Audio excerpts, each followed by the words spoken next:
কালকে একটা সামাজিক মাধ্যমে ঘটে যাওয়া ঘটনা নিয়ে একটু আলোচনায় আসতে চলেছে। কালকে দেখলাম ঋতুপর্ণা ঘোষ হঠাৎ করে শ্যামবাজার মোড়ে গেলেন এবং উনিও প্রতিবাদ সময় কালকে যে কর্মসূচি নেওয়া হয়েছিল তার মধ্যে ঢুকে গেলেন এবং মানুষ তাকে গো ব্যাক বলার পরে উনি ওখান থেকে রীতিমতো কাদো একটি মুখ নিয়ে বেরিয়ে গেলেন।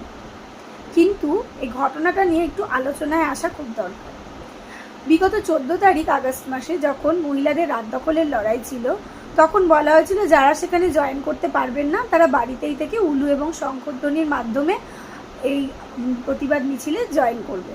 তো উনি কী করলেন, একটি জলশঙ্খ নিয়ে বাজালেন, সেটাও বিপরীতমুখী, এবং ব্যাকগ্রাউন্ডে একটি অ্যালেক্সা বা কোনো সাউন্ড সিস্টেমের আওয়াজ কিন্তু চালিয়ে দেওয়া হলো, যেটা খুবই ধিক্কারজনক, খুবই নিন্দনীয়, এবং তার জন্য উনি যথেষ্ট পরিমাণে কিন্তু সেই মুহূর্ত থেকে ট্রোল হওয়া শুরু হলেন।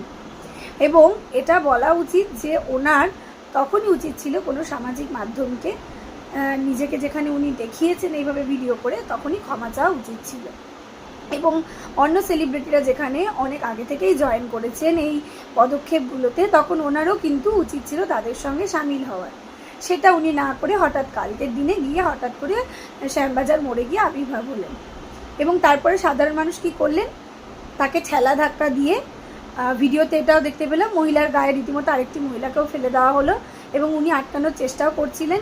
সবাই মিলে খেপে গেলেন এবং ধাক্কাধাক্কি করলেন, ওনার গায়ের ওপরেও দেখলাম কয়েকজনের বেশ হাতাহাতি হয়ে গেল, উনি ওখান থেকে বেরিয়ে গেলেন। জিনিসটা খুবই খারাপ লাগলো। উনি দোষী, উনি যেটা করেছেন ওটা খুব অন্যায়, এটার কোনো ক্ষমা হয় না, কারণ ওনাকে ক্ষমাটা নিজেকে অনেক আগেই চেয়ে নিতে হতো। মানুষ এখানে ইয়ার্কি করছে না, দিনের পর দিন মানুষ একটা বড় আন্দোলন থেকে আরও বড় আন্দোলনে যাচ্ছেন একটাই কারণে, যাতে একটা মহিলার কিন্তু সম্মান থাকে, সহজে যে তার সম্মান নষ্ট করা যায় এটা যেন কোনো ক্রিমিনালের মাথায় না ঢোকে। কিন্তু কালকে যারা একজন মহিলা ওখানে গেলেন তাকে ভালোমতোভাবে বলে দিলেই হতো যে গো ব্যাক, সেটা না করে তার গায়ের ওপরে পড়ে গেলেন, তার গায়ের মধ্যে হাতাহাতির মতনও হলো। এবং এটা আমি একটা মহিলা হিসেবে দেখে খুব খারাপ লাগলো। হতেই পারে তিনি একজন সেলিব্রিটি, তিনি হয়তো সবার খুব মাঝে ঘুরে ওদিনকে ভেবেছিলেন আন্দোলন করলে সেটার ভালো ফলপ্রসূ হবে, যেহেতু সবাই মিলে তার উপরে একটু ক্ষেপেই আছেন। কিন্তু তাকে এখান থেকে সরিয়ে দেওয়ার জন্য আপনারা ভার্বালি ইউজ করুন, ওয়াই ফিজিক্যাল অ্যাবিউজ? তাকে ধাক্কা দিলেন, ধাক্কাধাক্কি করে একটা বিশৃঙ্খল পরিস্থিতি তৈরি করলেন এবং তাকে বের করে দিলেন। তাকে বের করাটা নিয়ে অন্যায় নয়, কিন্তু তাকে যে পদ্ধতিতে বার করলেন, শুধু মুখে নয়, ধাক্কাধাক্কি করে একটা বিশৃঙ্খল পরিস্থিতি তৈরি করে তাকে বার করলেন, এটা কিন্তু অন্যায়। অনেকেই আজকে দেখছি সমাজ মাধ্যমে বলছেন যে কালকে যেটা করা হয়েছে এটা অন্যায়, এবং অনেকে সেটাকে নিয়ে খুব সাপোর্টও দিচ্ছে। অবশ্যই সাপোর্ট দেবেন তার খারাপটাকে নিয়ে।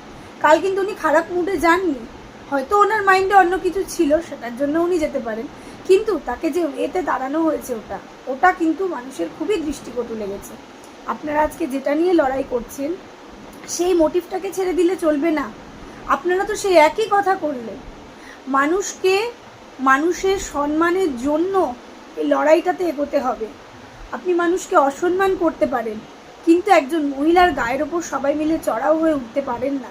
এটা কিন্তু কালকে যারা করেছেন খুবই খারাপ লাগলো দেখে, এবং আমাদেরও সামাজিক মাধ্যমে এই জিনিসটা দেখার পরে খুব খারাপ লাগছে যে একজন মহিলাকে এরকমভাবে নির্যাতিত হতে হলো।